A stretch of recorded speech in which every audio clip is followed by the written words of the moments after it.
पैसे न देता हॉटेलमध्ये जेवणाऱ्या भिकाऱ्यानं ह्या हॉटेलचं नशीब कसं बदललं, तर ही गोष्ट नक्की बघा. एक हॉटेल होतं, तिथला नाश्ता खूपच प्रसिद्ध होता आणि सकाळी सकाळी त्या हॉटेलमध्ये खूपच गर्दी पडायची, कारण खूप लांबून तिथं लोक नाश्ता करण्यासाठी यायचे. आणि त्याच गर्दीमध्ये एक माणूस रोज यायचा आणि नाश्ता करायचा, पण नाश्त्याचे पैसे न देताच तो तिथून निघून जायचा. आणि 3-4 दिवसापासून एक माणूस ही सगळी गोष्ट बघायचा.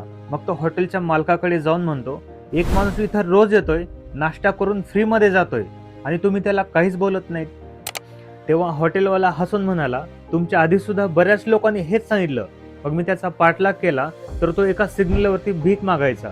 आणि एक दिवस तो हॉटेलच्या बाहेर थांबून देवाला प्रार्थना करत होता आणि म्हणायला लागला की देवा, आज सुद्धा ह्या हॉटेलमध्ये अशीच गर्दी पडू दे, जेणेकरून मी शांतपणे नाश्ता करून इथून निघून जाईल. आणि त्याच्या खऱ्या प्रार्थनेमुळेच आज आमच्या हॉटेलमध्ये एवढी प्रचंड प्रमाणामध्ये गर्दी पडत आहे.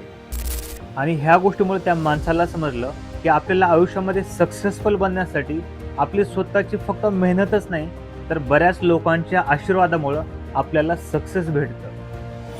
मित्रांनो, ह्या गोष्टीवरून असं समजतं की आपल्या स्वतःमुळेच आपण सक्सेसफुल बनतो असं नाही, तर दुसऱ्यांचा आशीर्वाद सुद्धा आपल्या आयुष्यामध्ये आपली एक ताकद बनते. मित्रांनो, रील जर आवडली असेल तर शेअर नक्की करा आणि फॉलो करा हर्ष विचार या पेजला.